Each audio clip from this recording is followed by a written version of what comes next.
So a family from this morning's writing class asked a really great question, and I want to share it with you guys. The mom said that I have so many amazing picture books here, but she wants to know which 5 books to just start off with, because let's be honest, we don't have $1 million to just buy every single picture book out there. So we need to narrow it down to just a good starting place.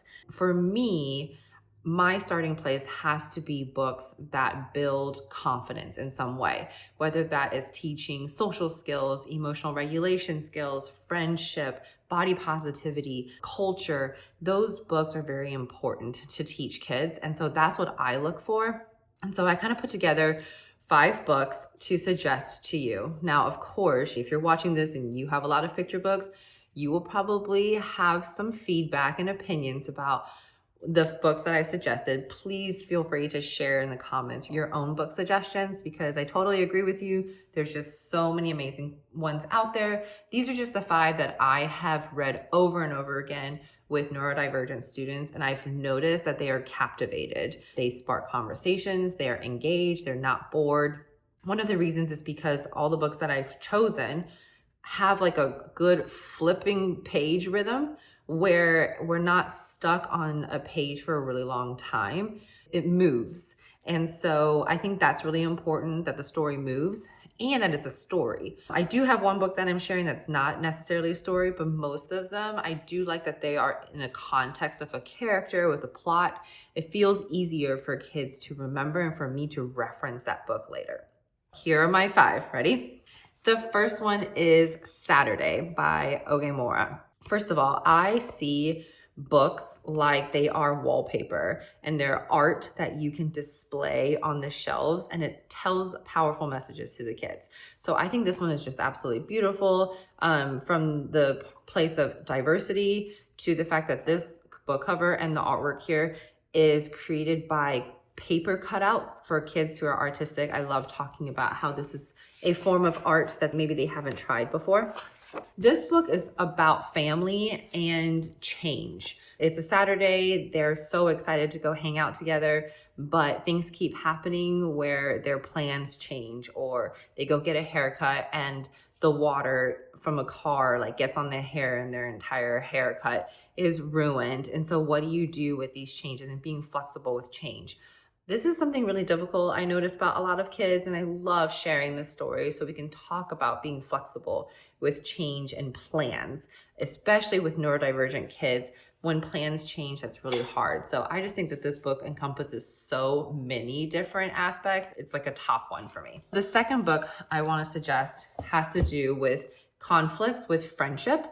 Surprisingly, it's kind of difficult to find books about friendship for kids that's easy to understand in a story. And I love Rita and Ralph's Rotten Day. First of all, it's boy and girl, so you can apply this to both genders.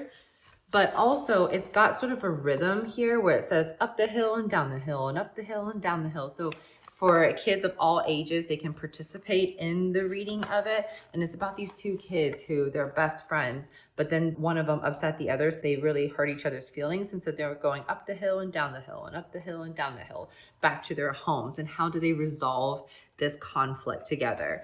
I think a lot of kids who have friends, they get their feelings hurt, or they accidentally hurt their friends' feelings and they don't really know how to resolve it. And how do we give them strategies that are really easy and simple? This book does an incredible job with that. And it has that story rhythm that allows the story to move, and it's very exciting. So this is another must have in your library. The third one is called Ruby Finds a Worry. This book helps with anxieties. I love that Tom Percival visualizes worry for kids in a very tangible way. So instead of just talking about worries, he draws a little creature that represents the worry and how it gets bigger and bigger when we keep thinking about it and we don't talk to somebody about it. But the second we talk to someone about it, that worry shrinks and gets smaller. And so it's such a great one to teach kids about anxiety and talking to people you trust. And kids will start talking about maybe moments that they have felt worry. And this is a great visual that a lot of kids of different ages can understand. I told you that most of the books I wanted to suggest have stories. This is the one that is the exception, but it's just so good. It's called I Love My Body Because. There's a lot of body positivity books like this one right here called Beautifully Me, but I think this one resonates with kids a lot, no matter who the child is that I'm working with. If you can see that there's so many different representations of body types, even representations of kids with different physical disabilities. And it talks about why we love our body and in all different ways. It brings up lots of great conversations.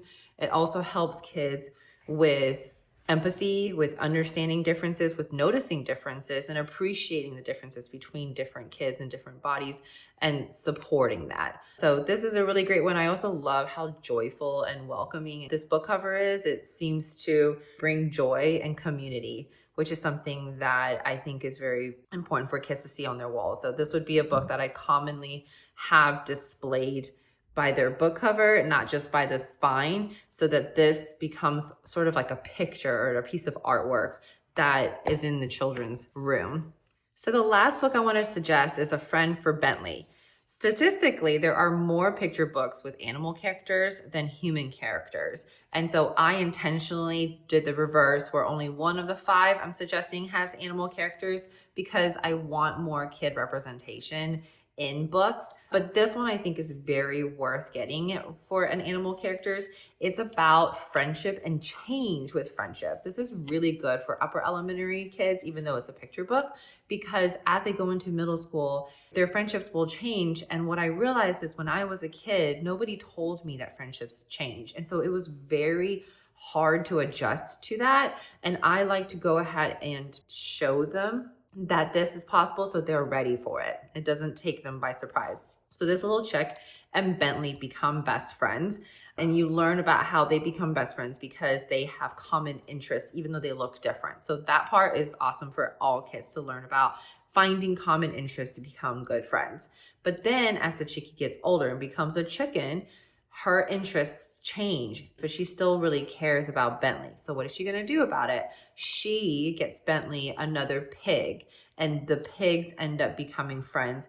When the chicken has time or is interested, she does come by and still play with them. But it's this idea that friendships will evolve and change, but you always make friends with people who have common interests as you. And so when your interests change, maybe your friends change as well. I very rarely find a story about that, and I notice that's one of the big things that kids really struggle with. So I hope those 5 books are really helpful for you as a place to start. Again, I really care about taking the social skill needs, emotional needs of a kid in their real life at school or in their personal life at home, and finding books that will support those in stories and represent them. And if all the book covers were laid out on a shelf, it would tell a powerful message to kids. So I hope that's helpful. If you're interested in more videos like this, please leave a comment below so I can know what other book suggestions you have. I have so many books here. I just would love to know what you're interested in learning about, and I'm happy to share that with you. If you found this video helpful, please follow us and like and subscribe to our YouTube channel, because I love giving you tips from everything that I've learned working with children and families so that you can apply it into your own life and help a child.